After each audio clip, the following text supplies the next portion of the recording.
중국의 궁극적인 꿈은 결국은 중국몽입니다. 영토를 찾고 그리고 부강하고 그리고 중화 문명을 다시 부흥시키는 중국몽을 실현하는 게 목표입니다. 여기에서 가장 중요한 미래적인 비전이 4차 산업을 바탕으로 4차 산업 선진국으로 도약하자는 겁니다. 자, 여기에 보면 상당히 중국이 그럴 가능성도 있어요. 5G 표준 특허를 보면 중국이 지금 1등입니다. 미국이 4G에서는 그래도 선방을 했었는데 5G로 갈수록 계속 지금 떨어집니다. 특허가 떨어져요. 다행히 우리나라는 희망적입니다. 우리나라가 2등이에요. 그러니까 우리나라 대단히 지금 선방하고 있는 겁니다. 개별 기업으로 보자면 화웨이가 5G 특허를 제일 많이 가지고 있어요. 그러니까 미국은 5G 특허를 제일 많이 가지고 있는 화웨이를 기어이 주저앉히고 화웨이를 문 닫게 하려고 하는 거죠. 화웨이가 기본 타켓이 될 수밖에 없습니다.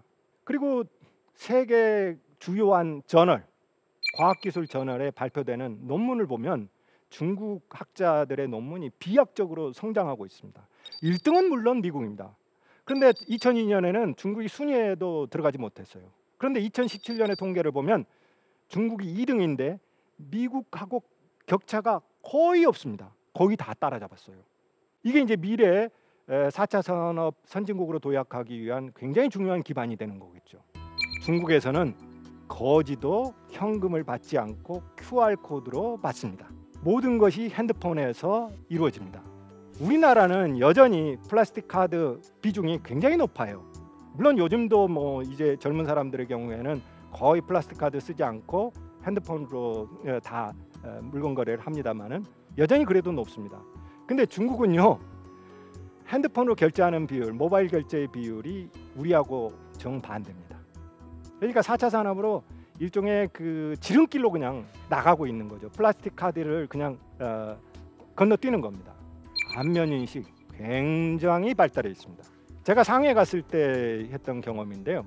상해에서 이렇게 횡단보도를 건너가는데 맞은편 그 횡단보도 반대편에 있는 신호등 밑에서 제 얼굴이 보이는 겁니다.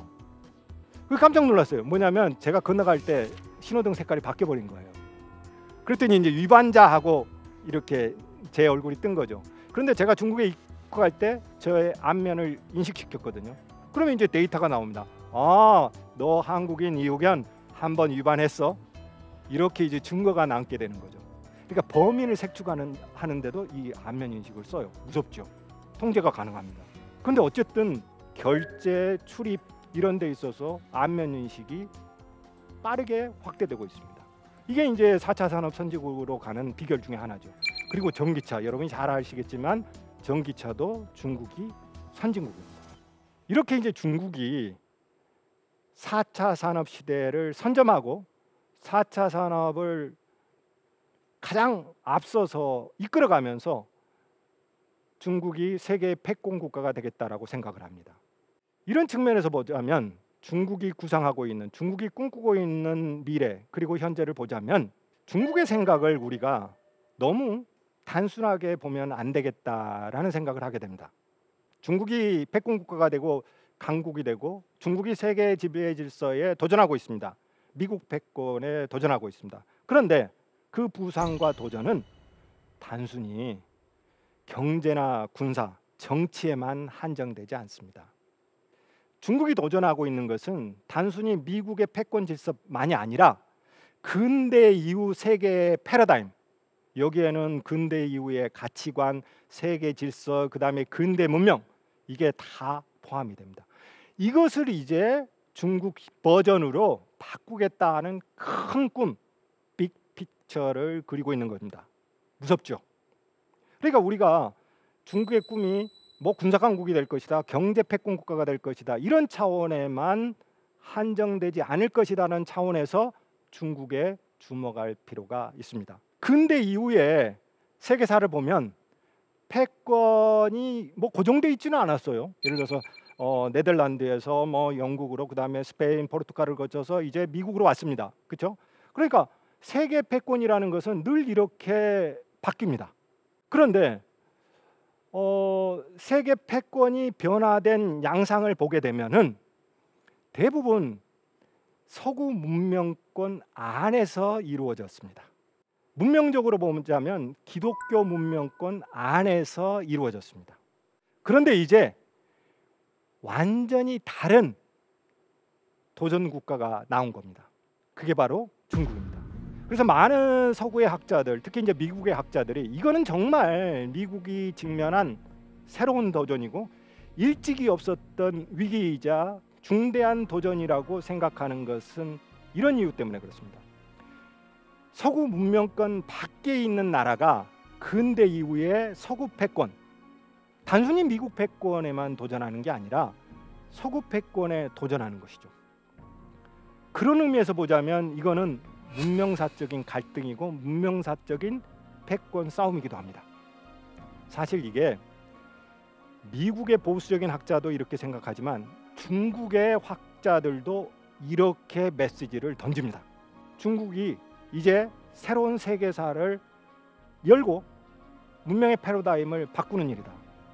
이렇게 얘기하는 거죠. 당분간 이런 중국의 모습은 계속될 것 같습니다.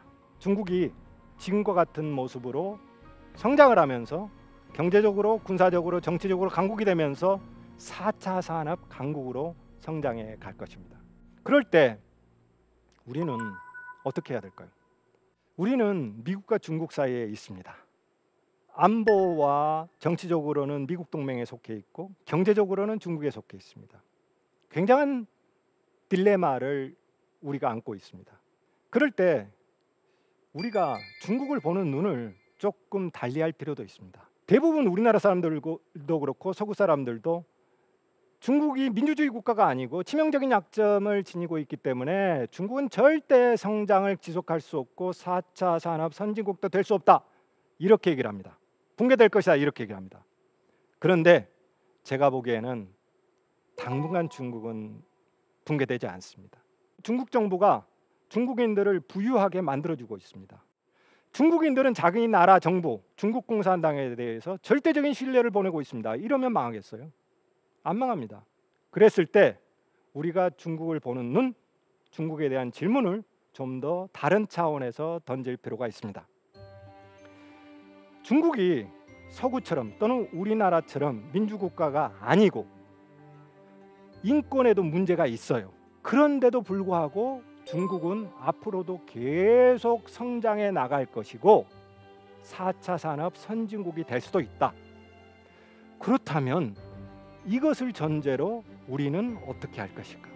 이러한 차원의 대응책을 한국의 국익을 위해서 그리고 대한민국의 미래를 위해서 대한민국 리더들 그리고 대한민국의 모든 사람들이 절실하게 고민할 필요가 있습니다.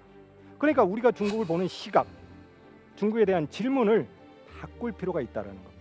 저렇게 부패한 국가, 저렇게 절대 권력을 쥐고 있는 공산 일당 독재의 국가는 무너질 것이다. 이 생각에만 갇혀 있다가 무너지지 않으면 어떻게 할 겁니까? 계속 중국이 저렇게 성장해 가면 어떻게 할 겁니까? 이런 차원에서 대한민국의 국익 그리고 대한민국의 미래를 위해서 우리 모두가 대한민국의 대응책을 다시 설계할 필요가 있다라는 것입니다. 물에 다가가야 물고기의 속성을 알 수 있고 산에 다가가야 새소리를 잘 식별할 수 있다. 물에 가까이 가지 않으면 물고기의 속성을 모릅니다. 중국 역시 그러합니다. 우리가 좀 더 중국에 다가서서 중국이 어떤 생각을 하는지, 중국의 꿈이 무엇인지 찬찬히 뜯어보고 공부한 것을 바탕으로 우리가 중국에 대응할 수 있는 대응책을 만들 필요가 있습니다. 지금까지 대한민국 최고의 강연 최강 1교시 이욱연이었습니다. 고맙습니다.